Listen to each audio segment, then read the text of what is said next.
Magandang hapon po sa inyong lahat, guys. So, andito po tayo ngayon sa Teddy Farm dito po sa Japan.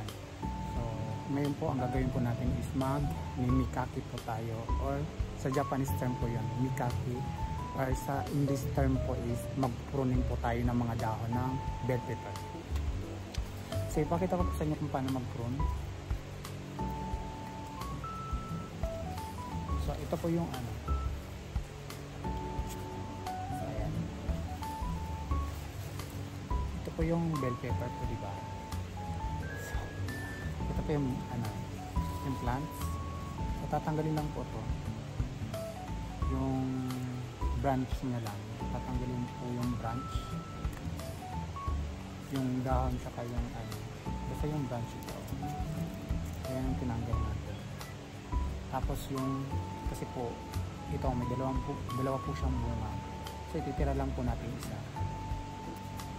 So yan. So pagkatapos po nyan, pag natanggal na po natin yung branch, so papaikutin po natin ito sa kanyang tali.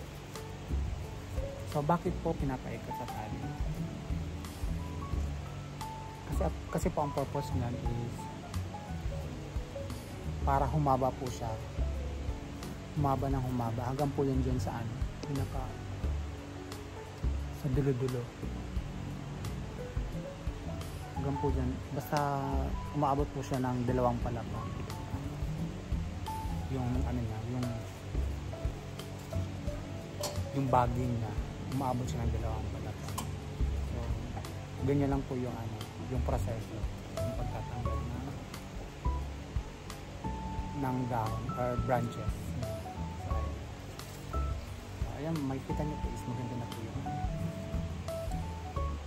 Bakit po pinupruning po natin is para maganda yung quality ng fruits, at higit po sa lahat is para yung nutrient distribution po ng fertilizer is equally distributed dun po sa mga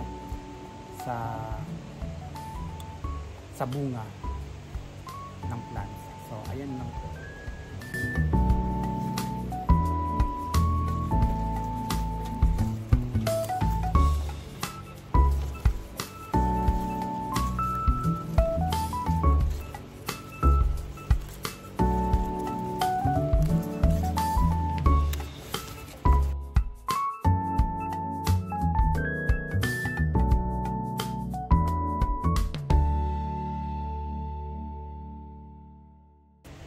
So, ayan po. So, tapos na po tayo sa pagmikikaki or pagpupruning. So, lilipat po na naman tayo sa panibagong linya. So, ayan po. Hanggang sa muli. Salamat po sa subaybay. Please like, share, and subscribe. Salamat po.